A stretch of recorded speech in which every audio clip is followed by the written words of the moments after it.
नमस्कार दोस्तों, मेरा नाम है सचिन और मैं कंसिडर आईएएस की एक और नई वीडियो में एक नए और महत्वपूर्ण टॉपिक के साथ आप सभी का स्वागत करता हूं। दोस्तों, हाल ही में देखा गया है कि नेपाल के अंदर भारत से पेट्रोल डीजल की काफ़ी ज़्यादा अवैध तस्करी हो रही है। अब इस तस्करी को रोकने के लिए हाल ही में यूपी के अंदर त्रिस्तरीय जो निगरानी प्रणाली है वो हाल ही में लागू की है। अब खबर की बात करें कि चर्चा में क्यों है, तो नेपाल भारत के बीच ईंधन की कीमतों में अंतर से सीमा पार तस्करी की चिंता को बढ़ावा मिलने के मद्देनजर उत्तर प्रदेश में त्रिस्तरीय निगरानी प्रणाली हाल ही में स्थापित की गई है, ताकि यूपी से जो पेट्रोल डीजल है वो इलीगली नेपाल के अंदर जो है उसकी तस्करी ना की जा सके। तो इन सब चीज़ों को ध्यान में रखते हुए हाल ही में त्रिस्तरीय प्रणाली लागू की है। चलिए समझते हैं कि आखिरकार ये त्रिस्तरीय निगरानी प्रणाली क्या चीज़ है और प्रशासन के द्वारा पेट्रोल डीजल की तस्करी को रोकते हुए क्या क्या इसके लिए महत्वपूर्ण कदम उठाए हैं। चलिए समझ लेते हैं। सबसे पहले खबर के प्रमुख बिंदुओं के बारे में बात करेंगे तो भारत यानी उत्तर प्रदेश और नेपाल के बीच पेट्रोल डीजल की कीमतों में बहुत बड़ा अंतर देखने को मिल रहा है। वर्तमान में उत्तर प्रदेश की तुलना में नेपाल में अंदर जो पेट्रोल की कीमत है वो 60 रुपये प्रति लीटर अधिक है और कीमतों में इस भारी मुनाफे के कारण यूपी नेपाल की खुली सीमा के जरिए ईंधन की तस्करी की आशंका काफी बढ़ गई है। यानी उत्तर प्रदेश और नेपाल की जो सीमा है उस सीमा पर जो पेट्रोल डीजल है उसकी तस्करी बहुत ज़्यादा बढ़ गई है, क्योंकि दोनों देशों की जो पेट्रोल है उस पेट्रोल के अंदर 60 रुपये पर लीटर की जो है डिफरेंस देखा गया है। तो यहाँ पर आशंका जताई जा रही है कि हो सकता है कि दोनों देशों के अंदर इस प्रकार से पेट्रोल डीजल की तस्करी हो। इसके अलावा इस अवैध आवाजाही को रोकने के लिए उत्तर प्रदेश नेपाल सीमा पर अधिकारियों के द्वारा अपनी निगरानी और जांच तेज कर दी गई है। बहराइच, महाराजगंज, सिद्धार्थनगर, श्रावस्ती, बलरामपुर, लखीमपुर खीरी, गोंडा, इसके अलावा बस्ती जैसे जो सीमावर्ती जिले हैं जो नेपाल के साथ सीमा साझा करते हैं उत्तर प्रदेश के, उन सभी जिलों पर कड़ी जो है यहाँ पर नजर रखी जा रही है और पूरी तरीके से सख्ती बरती जा रही है। अब तस्करी रोकने के लिए त्रिस्तरीय निगरानी प्रणाली क्या है उसे समझते हैं। तो तेल विपणन जो कंपनियां हैं और जिला प्रशासन है, सशस्त्र सीमा बल है, इन तीनों ने मिलकर के यहाँ पर एक निगरानी को और अधिक मजबूत करने के लिए एक 3 स्तरीय सिस्टम तैयार किया है।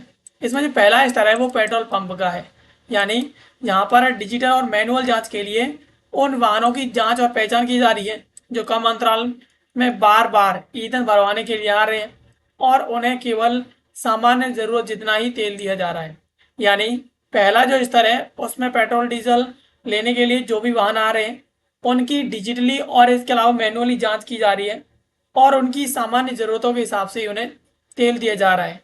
इसके अलावा जो दूसरा स्तर है वो जिला प्रशासन, यानी प्रशासन द्वारा पेट्रोल पंपों का औचक निरीक्षण किया जा रहा है। थोक खरीद के साथ उन वाहनों पर नजर रखी जा रही है जो बार बार नेपाल सीमा की ओर जाते हैं।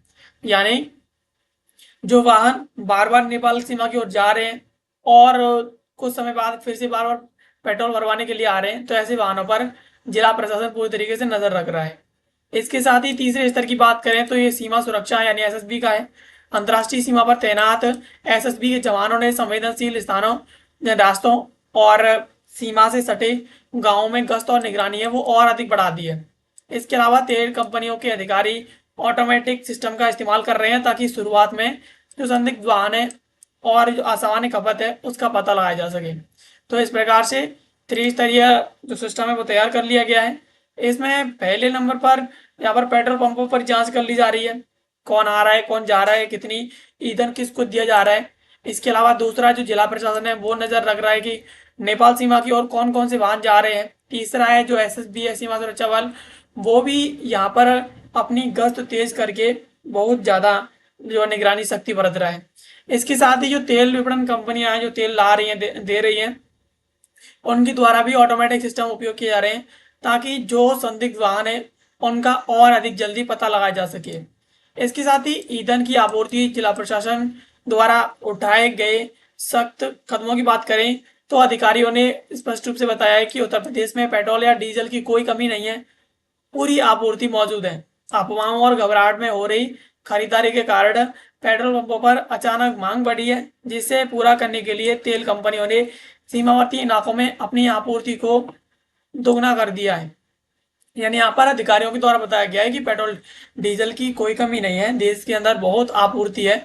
लेकिन यहाँ पर जिस प्रकार से अफवाहें फैलाई जा रही हैं, उन अफवाहों की वजह से लोग सबसे अधिक पेट्रोल पंपों पर पेट्रोल डीजल भरवाने के लिए आ रहे हैं, और इसी वजह से वहाँ पर जो है एकदम मांग पैदा हो गई है। और इसी वजह से अब जो तेल कंपनियां हैं वो सीमावर्ती इलाकों में अपनी आपूर्ति को लगभग दुगना कर दिया है, ताकि तेल की जरूरत है तो वहां पर पूरी हो सके।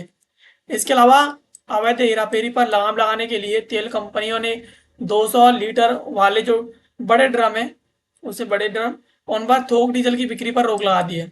यानी अब किसी को भी 200 लीटर वाले ड्रम के अंदर पेट्रोल या डीजल नहीं दिया जाएगा। इसके साथ ही कई संवेदनशील क्षेत्रों में एक ग्राहक को बार बार केवल 20 लीटर तक ही ईंधन देने का नियम लागू कर दिया है। यानी संवेदनशील क्षेत्र है जहाँ पर पेट्रोल डीजल की ज़्यादा जरूरत पड़ती रहती है, तो वहां पर एक ग्राहक को एक बार में सिर्फ और सिर्फ 20 लीटर डीजल ही यहाँ पर दिया जाएगा। ऐसे यहाँ पर नियम लागू कर दिए हैं। इसके अलावा जमाखोरी तस्करी रोकने के लिए उठाए गए इन कड़े नियम का जो नियम है, कदम है, उनकी वजह से पेट्रोल पंपों पर ग्राहकों की संख्या बढ़ गई है और लंबी कतार लग रही है। यानी जिस प्रकार से पेट्रोल डीजल को देने के लिए सख्ती बढ़ती जा रही है, उस सख्ती के कारण यहाँ पर देखा जा रहा है कि पेट्रोल पंपों पर ग्राहकों की बहुत लंबी लंबी कतारें लगी हुई हैं। तो इससे कहीं ना कहीं जो ग्राहक हैं उन्हें काफ़ी समस्या का सामना करना पड़ रहा है। लेकिन जिस प्रकार से उत्तर प्रदेश की सीमाओं से होते हुए नेपाल के अंदर तेल जा रहा है, वो एक अपने आप में संवेदनशील और बहुत ही ज़्यादा चिंताजनक विषय है, जिसे रोकने के लिए हाल ही में उत्तर प्रदेश सरकार के द्वारा यह त्रिस्तरीय सिस्टम लागू किया है, जो कहीं ना कहीं पूरी तरीके से इस तरीके के स्कैम को, इस तरीके के जो ये तस्करी की जा रही है, उस तस्करी को रोकने में सफल हो रहा है। दोस्तों ये थी खबर जिसको आज के इस वीडियो हमने समझा। ऐसे वीडियोज के लिए आप हमें सब्सक्राइब कर लीजिए। मिलते हैं किसी अगले वीडियो में किसी नए और महत्वपूर्ण टॉपिक के साथ। तब तक के लिए आप सभी का बहुत बहुत धन्यवाद।